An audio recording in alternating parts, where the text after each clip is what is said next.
Hey guys, how are you? Dennard Mitchell here, and I'm back with some great advice for teens.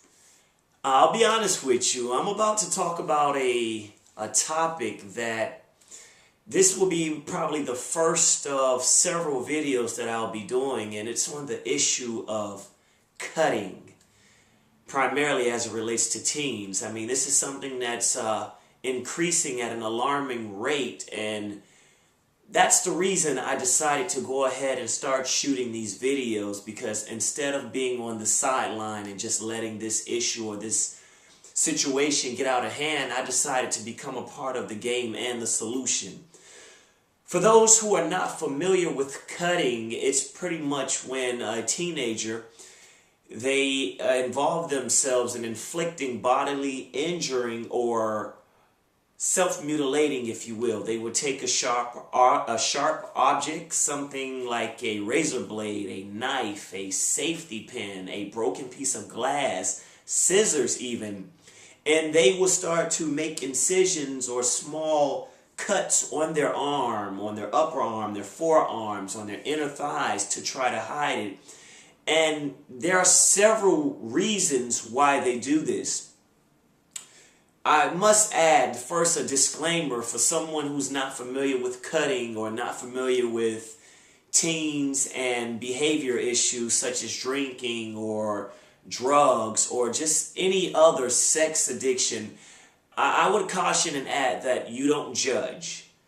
And the reason I'm saying is because a lot of our teens, primarily a lot of people, they're going through a lot, and more than anything, they don't need someone to judge. So if you're watching this video because you want to help teens, or if you're watching this video because you're a teen that's cutting themselves, hopefully this video can be some help for you. I'm actually doing it out of a personal experience that I had. For those who don't know, or for those that follow me, you know, I've been working with teens now for several years. I got involved in this industry because I was in the funeral industry, and I realized that I needed to make some type of impact to help.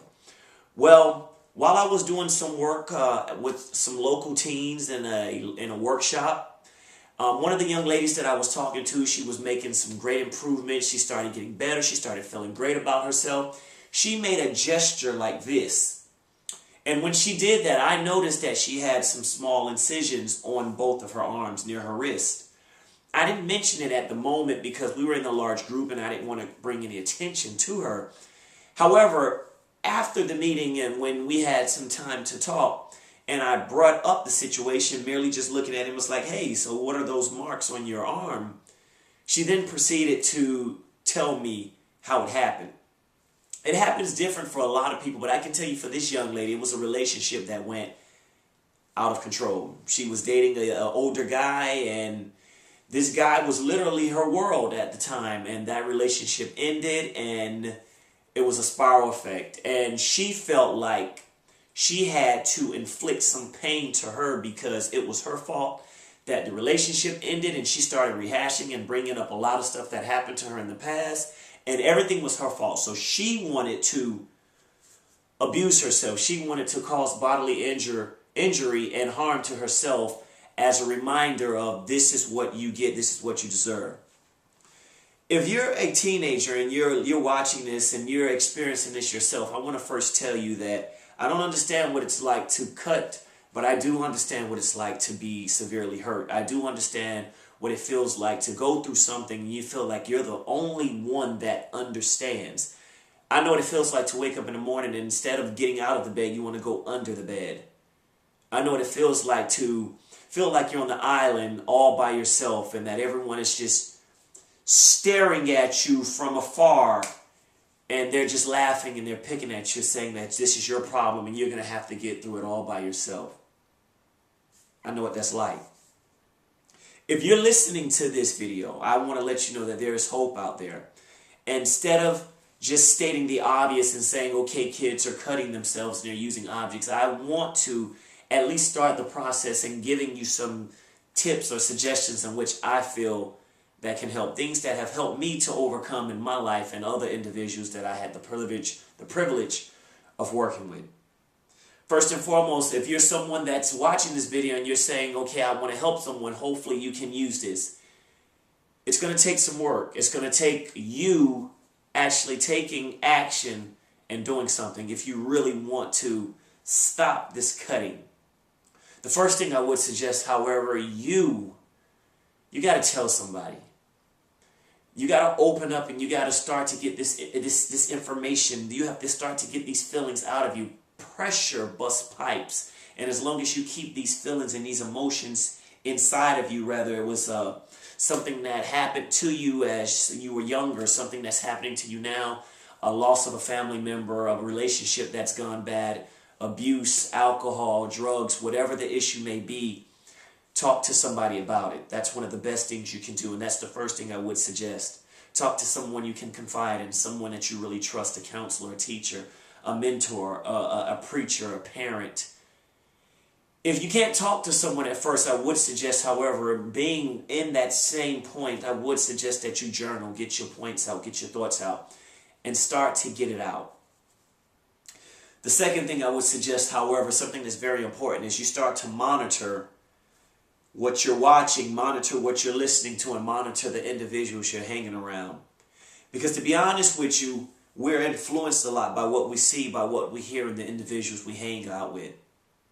And to be honest, a lot of that is really what's keeping people back.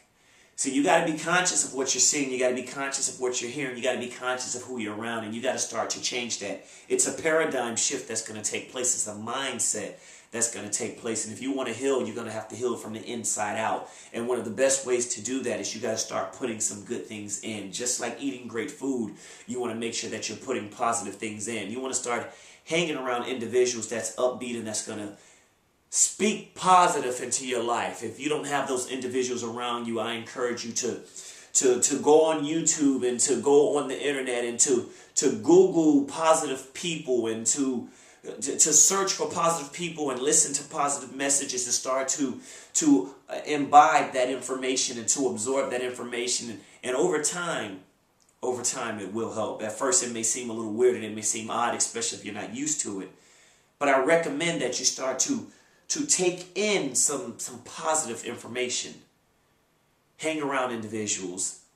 If you're an individual that like to read, start reading positive things that's going to make you laugh, things that's going to make you feel good about yourself, and that's going to be a great start. The last thing I would suggest, however, is we have to redirect the action of actually cutting. Instead of cutting, if you still have the habit of actually touching your skin, touching your flesh, something that sounds a little silly, but I believe it will work. Just pick up a marker, a washable marker, and start to draw on yourself. Start to doodle. Start to color. Start to paint. And while you're doing that, start to write wonderful things about yourself. I want you to start looking at yourself a little bit different. It's going to be some work, I know.